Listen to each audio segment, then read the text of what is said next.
Iron box பாத்தியா? Iron box எதுக்குடா? நான் தான் அயன் பண்ணிட்டேனே ஷர்ட். ஏய் நான் கிளம்புறேன்டி. எங்க போற மதன்? உட்காரு. இந்தா சாப்பிடு. குடி மதன்.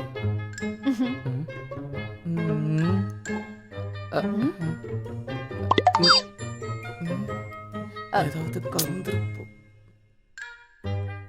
சாப்பிடு. மதன் பாய்.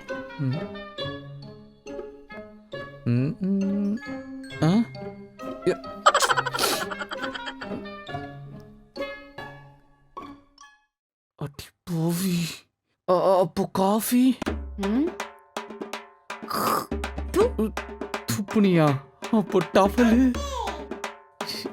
என்ன அரிக்குது? உனக்கு இருக்குடா எறும்பு மருந்து. மதன்